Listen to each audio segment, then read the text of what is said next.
अस्सलाम वालेकुम। आज हम बात करेंगे बलगम की यानी म्यूकस की और ये क्यों बनती है और इसको जिस्म से कुदरती तरीके से कैसे निकाला जा सकता है। पूरी दुनिया में इस वक्त करोड़ों लोगों को सांस और फेफड़ों के मसाइल का सामना करना पड़ रहा है और जैसा कि आप जानते हैं कि हमारे पास भी इस वक्त मौसम बदल रहा है और बदलते मौसम के साथ ही लोगों में सांस के मसाइल, छींकी आना, एलर्जीज़, ज़ुकाम, नज़ला, साइनसेस और बहुत सारे जो सांस से रिलेटेड मसाइल हैं वो पैदा हो रहे हैं।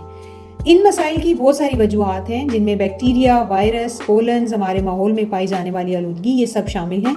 इसके अलावा जो तेज़ खुशबुएं होती हैं या जो मॉस्कीटो रिपेलेंट्स इस्तेमाल करते हैं मच्छरों को भगाने के लिए या एंटी इंसेक्ट स्प्रे होते हैं, इसके अलावा बहुत सारे ये पेंट्स वगैरह होते हैं जिससे एलर्जीज़ होती हैं और आपके सांस के जो निज़ाम है उसके अंदर इरिटेशन पैदा होती है।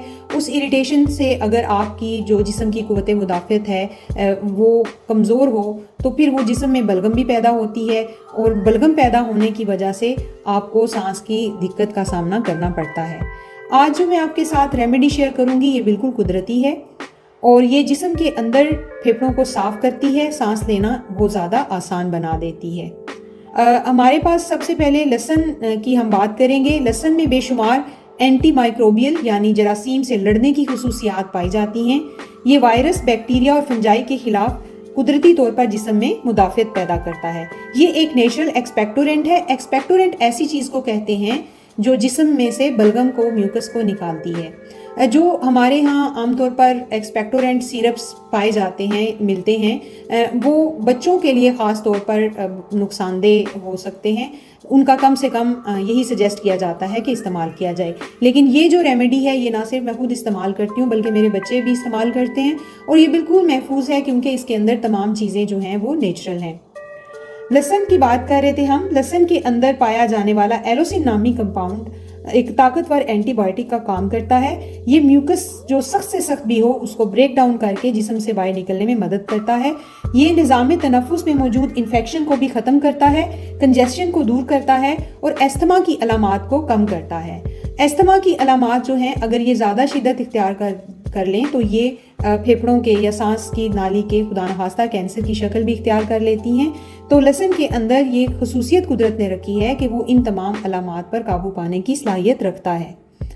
अदरक में भी एंटी इन्फेक्शन खसूसियात पाई जाती हैं जो सोजिश को ख़त्म करने में मदद देती हैं। ये सांस की नाली को खोलता है, फेफड़ों के खुलियों को ताज़ा दम करता है ताकि उनमें से ज़्यादा ऑक्सीजन पास हो सके। ये ना सिर्फ म्यूकस को पिघलाकर जिस्म से निकालता है बल्कि ये उन प्रोटीन्स को भी कंट्रोल करता है जो इन्फेक्शन का बायस बनती हैं। जिन लोगों ने कभी CRP टेस्ट करवाया हो, क्रिएटिव रिएक्टिव प्रोटीन टेस्ट इसको कहते हैं, उनको ये पता होगा कि ये प्रोटीन्स ही बायस बनती हैं जिस्म में इन्फेक्शन का और जिस्म में इन्फ्लेमेशन जो है वो बढ़ जाती है। लिहाजा इन प्रोटीन्स के ऊपर कंट्रोल करने में अदरक को कुदरत ने बहुत ज़्यादा सलाहियत दी हुई है। लीमू में बलगम से लड़ने की कुदरती सलाहियत मौजूद है। लीमू सांस की नाली को म्यूकस से पाक करता है। ये खांसी के खिलाफ बहुत अच्छे तरीके से अमल करता है, बलगम को डिसॉल्व करके पतला करता है ताकि वो आसानी से जिस्म से निकल जाए। और आप जानते हैं कि विटामिन C की भी एक वाफिर मिकदार जो है वो लीमू में पाई जाती है और विटामिन C जो है वो हमारे इम्यून सिस्टम या मुदाफ़ियती निज़ाम के लिए बहुत ज़्यादा ज़रूरी है। जो अगली चीज़ है वो शहद है। शहद में अल्लाह ताला ने जरासीम से लड़ने की भरपूर सलाहियत रखी है। साइंस ये बताती है कि शहद के अंदर ऐसी खसूसियात पाई जाती हैं जो कि अपर रेस्पिरेटरी ट्रैक्ट यानी जो हमारा निज़ाम तनफ़ुस है उसकी जो अपर पार्ट है जिसके अंदर हमारा नाक, सांस की नाली वगैरह आ जाती हैं, ये उनमें मौजूद इन्फेक्शन को कंट्रोल करता है बल्कि उनको जड़ से ख़त्म कर सकता है और जरासीम के खिलाफ क़ुव्वत मुदाफ़त को ये बढ़ाता है। ये फेफड़ों में पाई जाने वाली हवा की नालियों के ब्लॉकेज को भी दूर करता है और उनको सेहतमंद बनाता है। इसको सदियों से गले की खराश के एक बेस्ट रेमेडी के तौर पर भी जाना जाता है।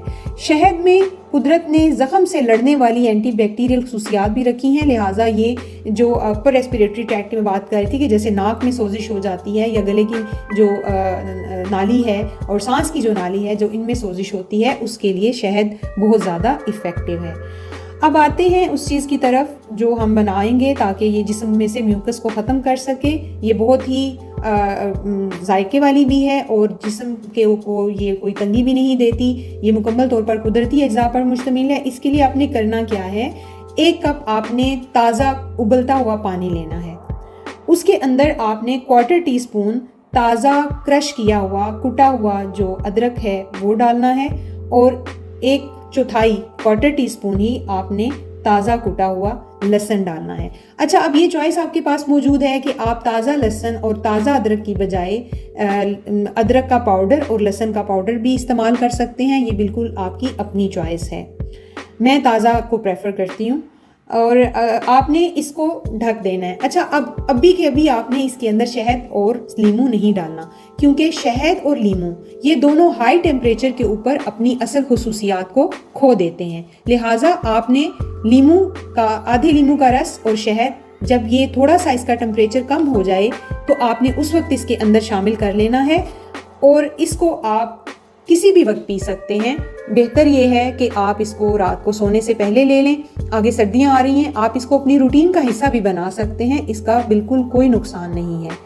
और ये आप दिन में भी किसी वक्त ले सकते हैं। ये आपके बॉडी को वैसे भी फ्रेशन अप करेगा, और जिस्म में जो आपके म्यूकस है, बलगम है, इंशाल्लाह ये इसके इस्तेमाल से आपको कुछ ही दिनों में वाज़े फ़र्क जो है वो नज़र आएगा।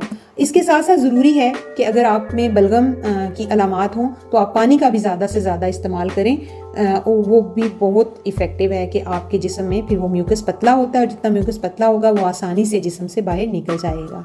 उम्मीद है आज की रेमेडी आपको पसंद आई होगी। इसको ज़रूर ट्राई करिएगा और मुझे बताइएगा।